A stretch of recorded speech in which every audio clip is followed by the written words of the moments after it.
Good evening, glue troopers, and welcome to the TARDIS. Had a productive day today as hoped. Got most of the strut brace rigging done on the Felixstowe wings. Tomorrow is probably going to be the ailerons and the control cables, and that'll start getting us so where we can see some light at the end of the tunnel, but I still have to put on the stabilizers, the bombs, the bomb racks, the floats on the end of the wings or pontoons, and still a ways to go, but it's taking shape. And wow, tomorrow at the live stream I'll probably be talking about rigging this thing a lot. This would be an hour-long video if I was to go into all the foibles I ran into today. Some of the joints look really good, some look like a spider web. Yeah, pretty inconsistent. I'm still kind of learning to do this, and I had several breaks that I had to redo, but one of the biggest problems was because I had to keep turning the airplane, maybe because I had to keep turning the airplane upside down, is that this thread that I'm using, it's a nice silver thread, it looks good, but apparently sometimes the thread starts to sag, and I don't know if it's the humidity in the air. I put the heating iron back to it, and some of them stretched a little bit, but apparently that really only works one time. And I tried even going with hotter, using the heated matches and everything, anything to provide heat, but they were like, no, we've already been pre-shrunk. So I think some of it's a result of this thing is so big that it flexes anytime you turn it around, and I think it just moves things around a little bit and you get a little sag. Some of them are still nice and taut. They don't look bad, but of course, I'd like them to be tauter, but at this point, you get to that point where, good enough. A couple of them sag so bad that I went ahead and cut them out and restrung them. But I'm showing you some pictures now, probably. There was so much rigging on that wingtip because there are 8 separate cables for each wingtip, and there's each of the wingtip struts goes to 2 places on the outer wingtip and 2 places on the inner wingtip. So I had to make some of my own little turnbuckles or eyelets for that, and they're a little off scale, a little big, but it did facilitate getting it done. And I tried using sort of the sewing technique, go through it with a long piece and wrap it through a couple times and tack glue it in place, then just use that same string, just go through, so it's like one big string going all through them, and it looked really nice and tight. One of them looks really taut, one of them's got a little bit of a little wiggle. I put the iron to it, but they straightened a little bit, but not much. But like,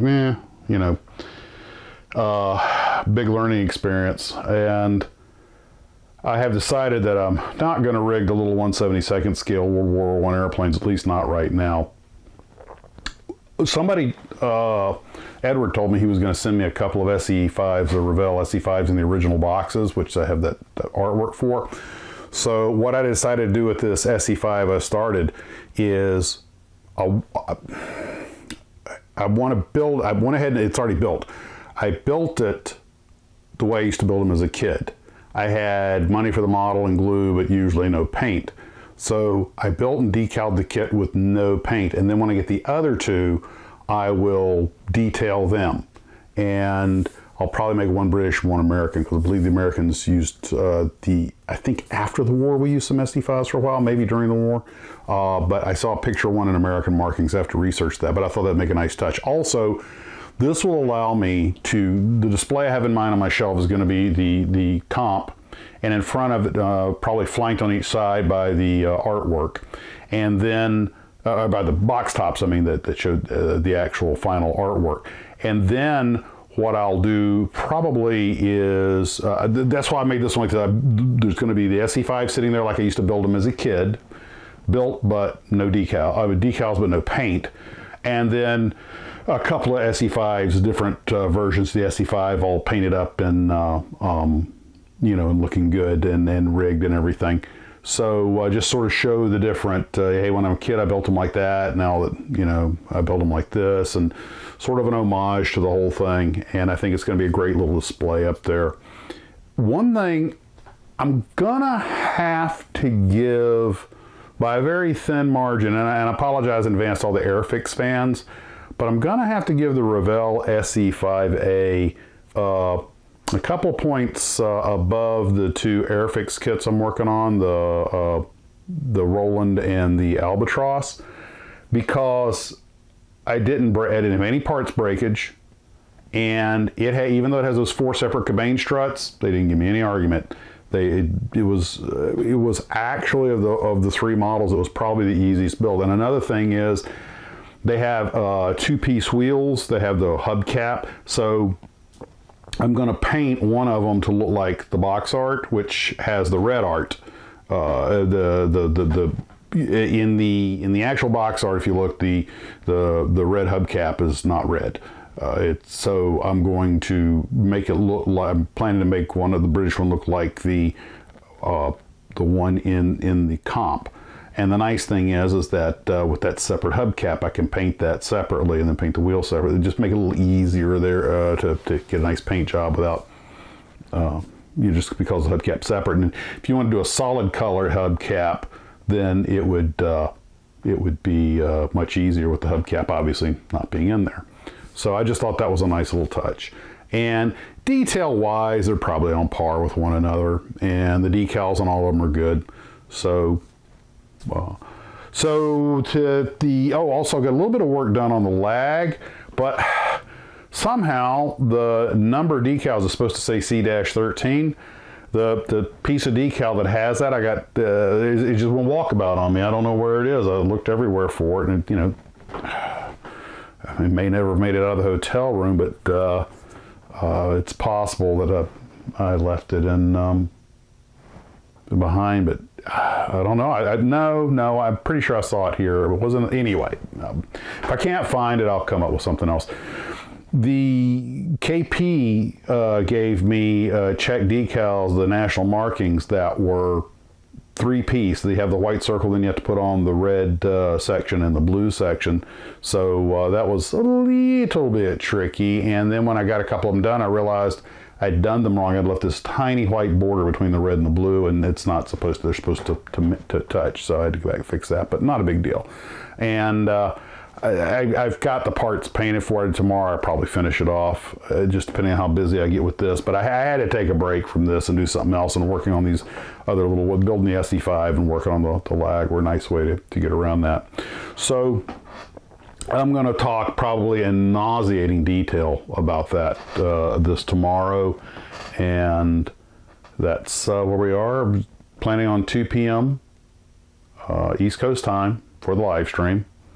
No video in the morning because we're going to be doing the live stream. I'll be getting ready for it. And we'll be going to talk a lot of rigging on World War I aircraft. And Bruce, if you get a chance to chime in, although Bruce primarily makes ships, he's also an expert at rigging. And I'm sure you'll have a lot to offer. I need to find some smaller eye pins. Those eye pins Bruce sent me are really great. They make great little turnbuckles, but they're just off scale for this. But I went ahead and used them anyway because I need to get up to Michael's and get some small. I think my wife might have some smaller ones, but